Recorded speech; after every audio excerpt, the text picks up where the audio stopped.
We are the learners and makers. After our night of despair and being scared to Death Valley, we had to reconfigure 10 days of our trip from scratch.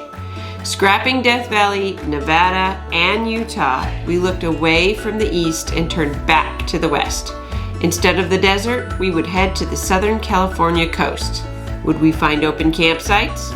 Thaw out in warmer weather?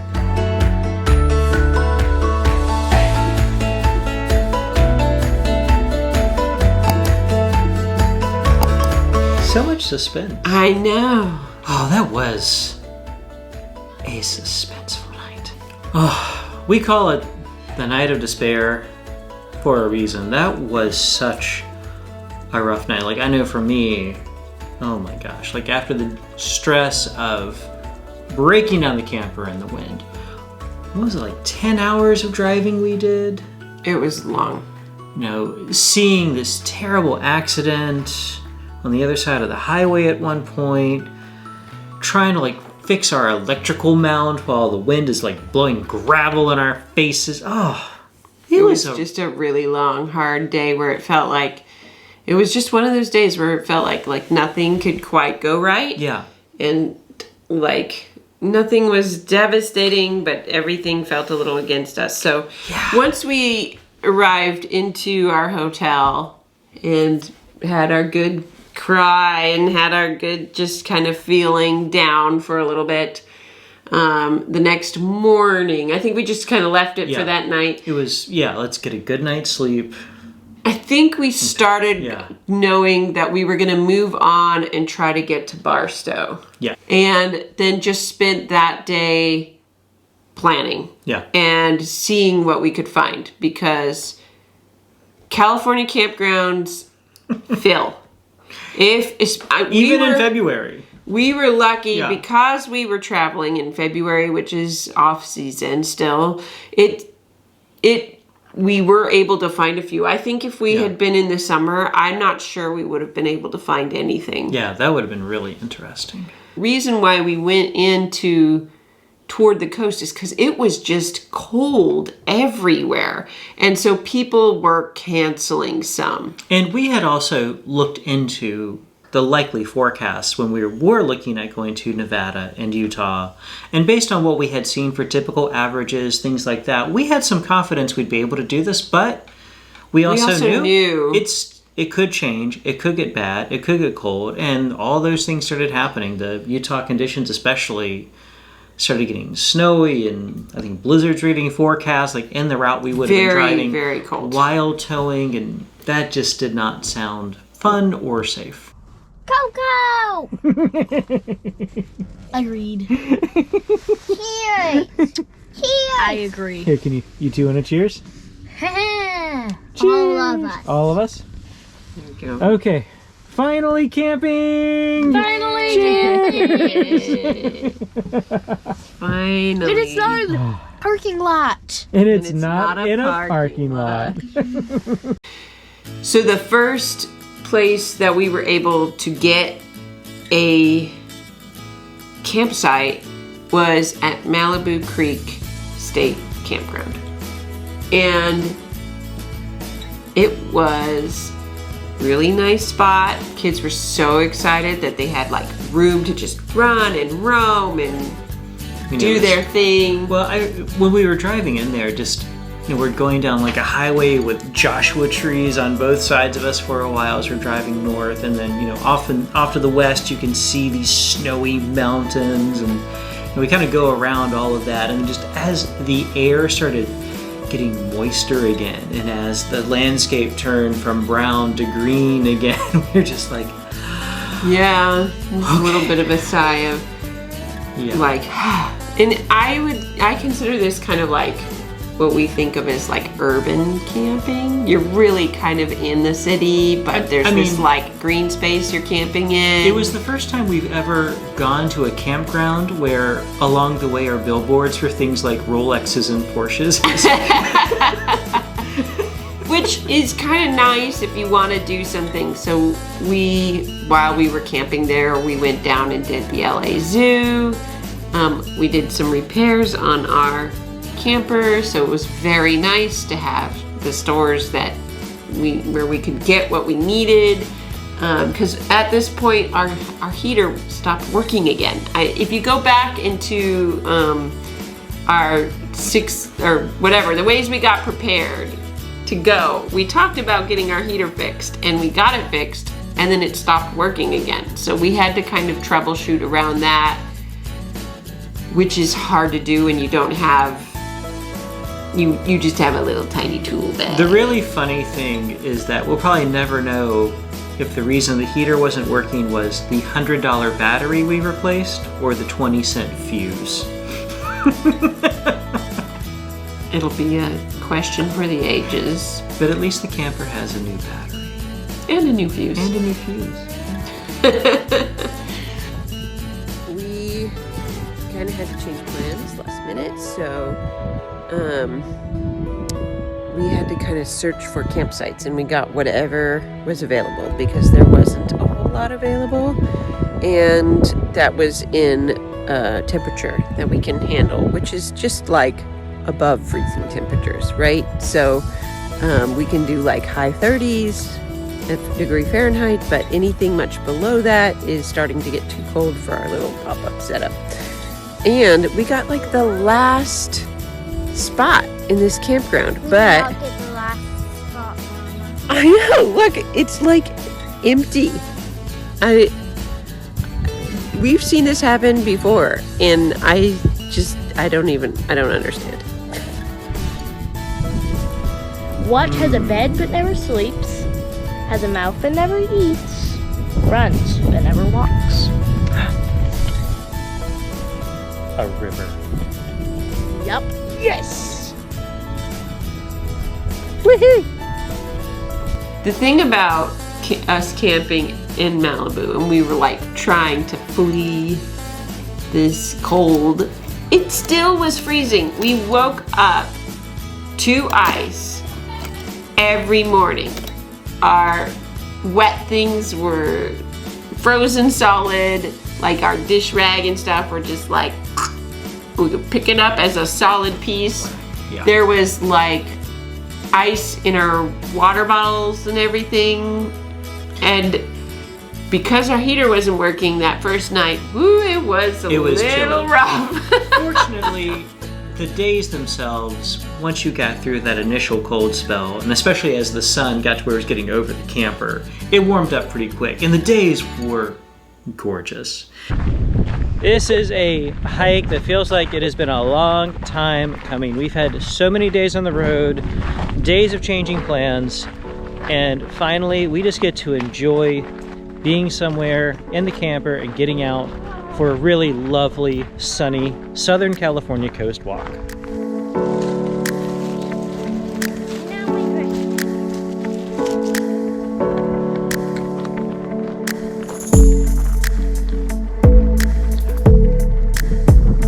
What are we seeing? Whoa.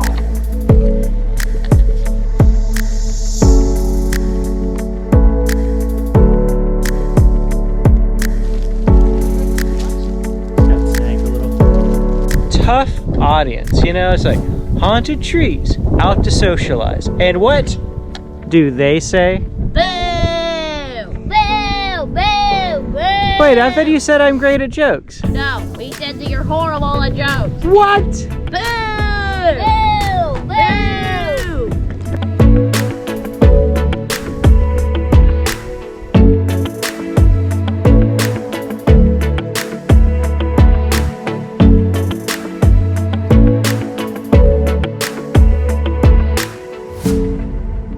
So while we didn't get to do Death Valley, we decided we were going to try and do a different national park. We were lucky enough to get a campsite near Santa Barbara. In the Los Padres National Forest. And we love national forest campgrounds. They're the most reasonable ones for us, especially because I have the access pass.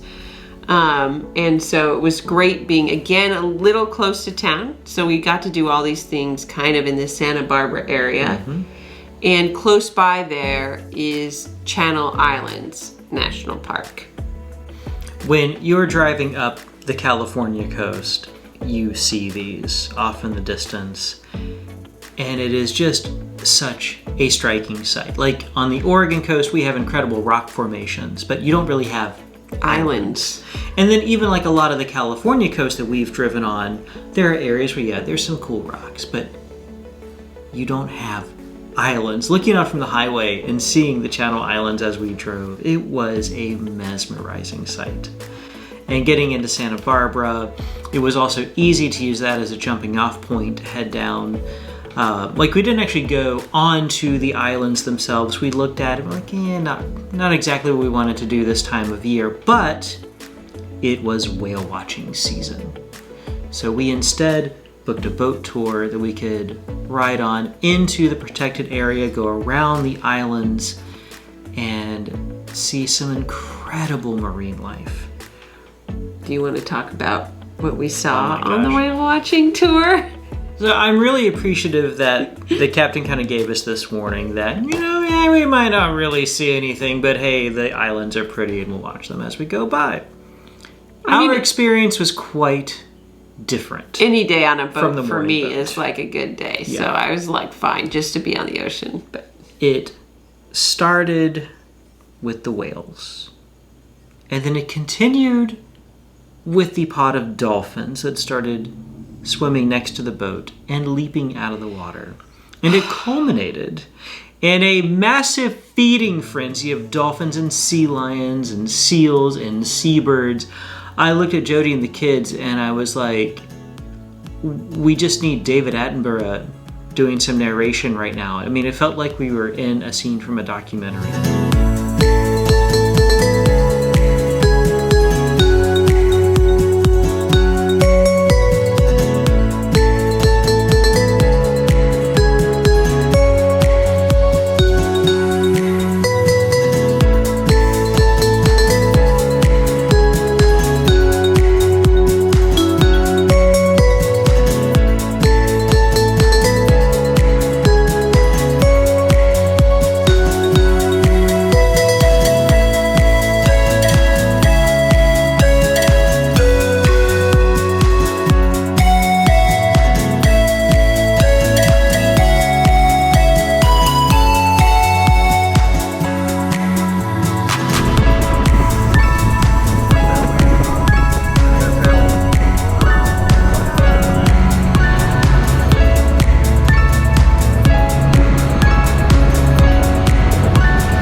That was quite a sight.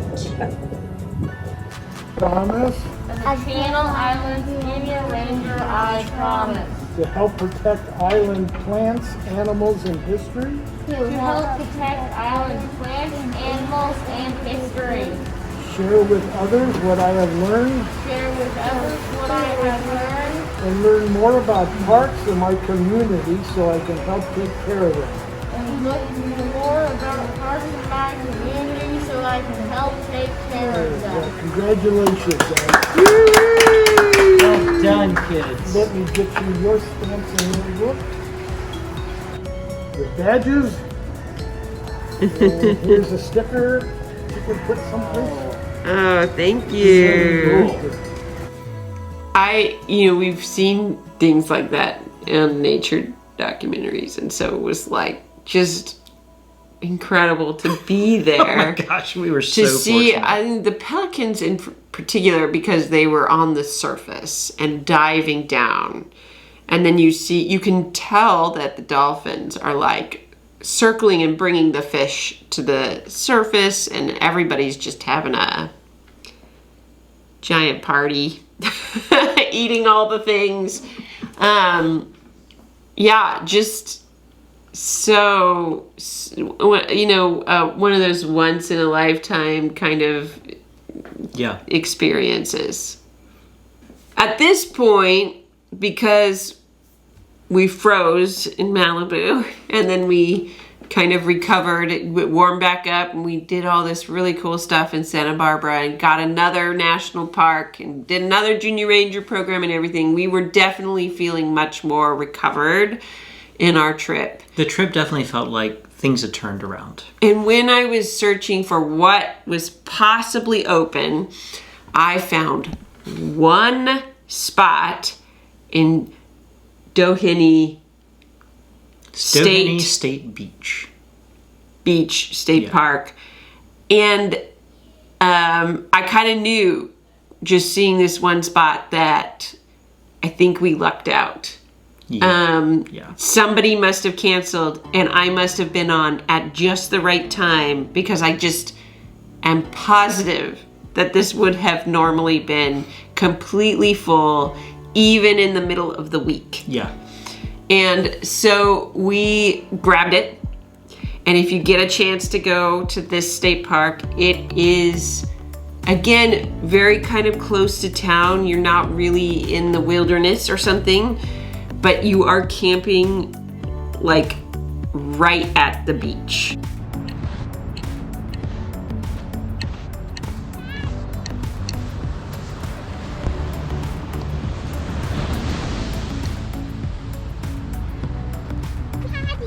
Daughter!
You're just a little south of Long Beach. This is the town of Dana Point.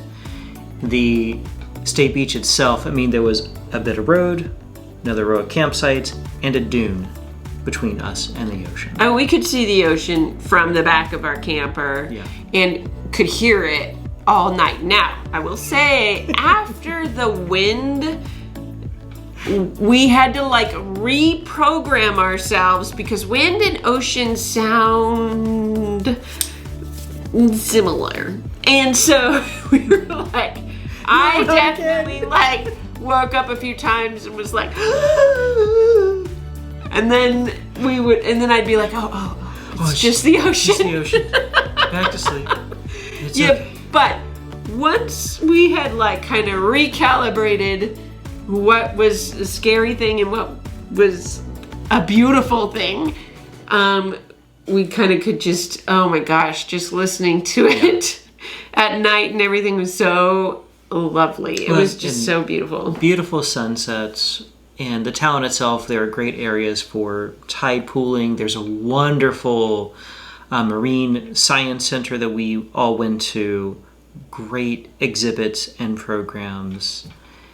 It was fun. It really was. It was a nice way to kind of cap off being on the coast for a while. If we hadn't had just done this amazing whale watching thing with the Channel Islands whale watch, we were there during the whale watching festival. It definitely would be another place to do whale watching in like the February or March time of year. Yeah. This came together, I want to point out, because she's amazing. Like, after our night of despair, Jody spent the morning just in full-on research and legwork mode. Like, I was pretty much just making sure the kids had some snacks and were hanging out. A very important thing. Very important thing. So Jody could just try to figure out how to rethread 10 days of our trip.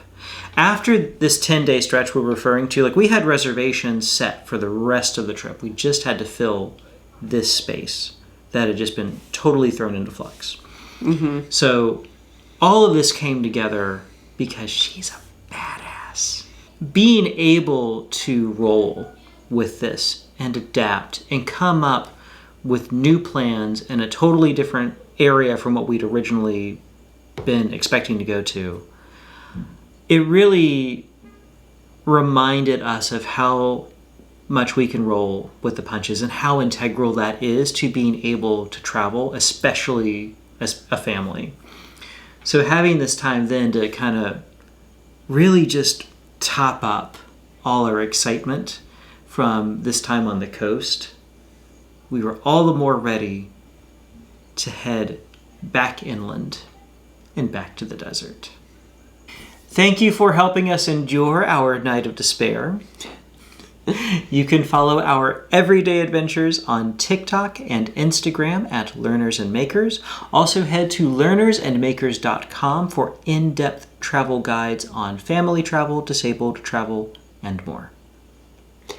If you haven't already, please hit subscribe, the thumbs up button, and ding the bell so that you get notified whenever we put a new video up. And we will see you next time. Bye.